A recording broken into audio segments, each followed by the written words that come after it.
Howdy y'all, Fuzzy Biker here. We are at Baxter Cycle today in the magic back room. They're bringing bikes in, taking bikes out, but we're here to look at this hot rod today. This is a 1947 AJS Model 18. Check that hot rod out. Isn't that just a beauty?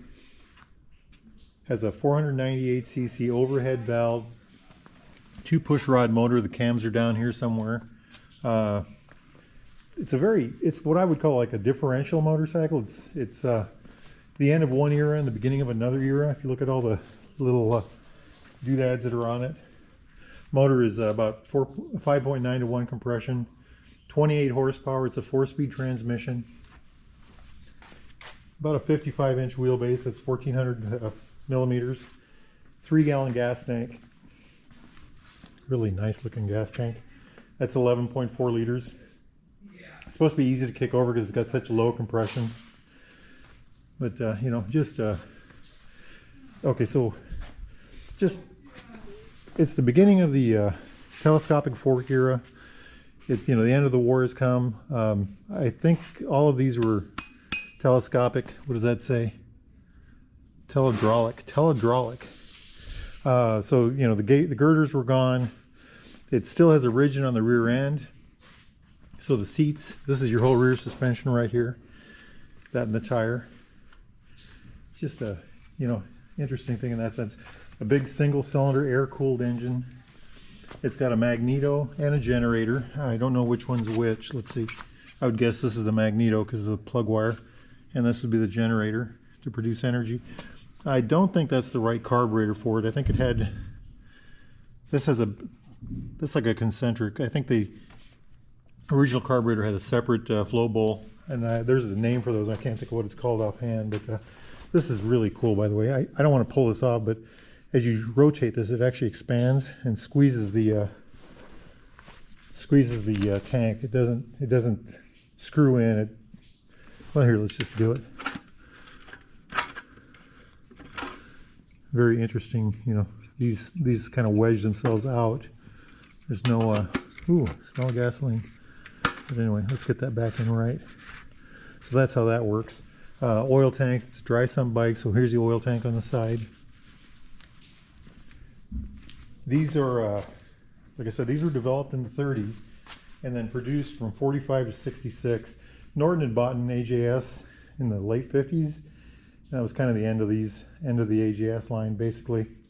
But so this is called a Model 18. It's a rigid. They also made a Model 17 later. I'm not sure what years.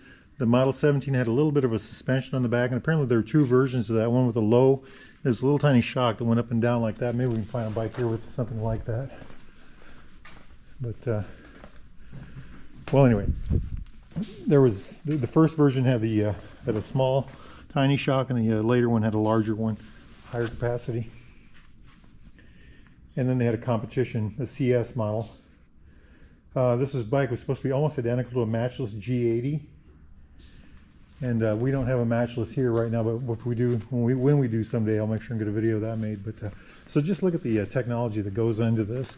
The frame, the solid frame with the rigid rear end, the beginnings of the telescopic fork system, the large single cylinder. I think this is still a cast iron cylinder and head. The generator, or magneto, I guess it would be, running off of the crank right there. This nice casting, the whole thing here. Kickstart, of course. The what we would call a very lightweight looking frame. Something that really jumps out to me when I look at this bike, of course it's 6-volt, is this is a tin cover over the primary, the compensator. But look at this. This is a band that wraps around it.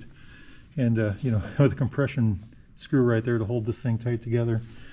Later versions of this bike had a cast piece here. But again, here's your axis, probably for an adjuster. But I just love the way these things look. Look how light that kickstand is. It's a very delicate looking piece to my eye. I couldn't find a weight on these, so I don't know. But anyway, look at this brake adjuster down back here. Just a really neat looking thing. Not sure what that is. Any wires coming out of it? Yes, all kinds of wires coming out of it. Maybe a regulator for the generator. Of course, the horn. It's a very neat looking bike. Jumping up here, horn, clutch, probably the, for timing, probably the choke here, slow, fast, brake, mechanical brakes, of course. And just take a look at these brakes. You know, when I talk about the divide from the past to the present, you know, look how tiny that brake is. And then when we come over here and look at this bike, how much larger and bigger that is. You know, little tiny thing about the size of my hand. Great big thing compared to my hand. Look, I love that. Look at that wheel, the painting on that wheel. Black with the gold on the edge. Very nice looking. Okay, back up here. Smith gauge, probably chronometric. I just had a visit with a guy here in Iowa that rebuilds these. Quite an amazing place. Amp meter up here, the on-off switch for the headlight. Usually had an off, day running, and then, you know, light. Let's see if it comes on. Yep, it does. So day running, light, high. Interesting. I'm guessing this is a toolbox. You know, really cool, isn't it? You unbolt, if you have a flat tire, you'd unbolt these, pop this fender off so you can get the back tire off, get things changed or fixed. Just love it, love it. You know, the seat cut into the tank, the knee pads. Just this bike is in really good shape, by the way. The paint is excellent. I know it runs, actually, they told me that. Just a good example. It's a cold winter day here in Iowa. It's the first day of February. The first day of not January, as we call it. And so we won't be able to take it for a run. But oh, here's the Speedo drive on the back. That's an interesting thing. I wonder what that's for. I'll have to find out. Anyway, just a gorgeous, gorgeous machine. Huh, that won't bend in. That's a solid piece like that. So anyway, absolutely gorgeous bike. Like I said, this is kind of the end of one era of motorcycling, and you know, these are the beginning of another era. So very different in style. Just a beautiful machine. If you guys are interested in something like this, get a hold of Baxter Cycle, baxtercycle.com. Ask for Randy, Jeremy, any of those guys that can help you out with this stuff. Alrighty, have a great day. Wahoo!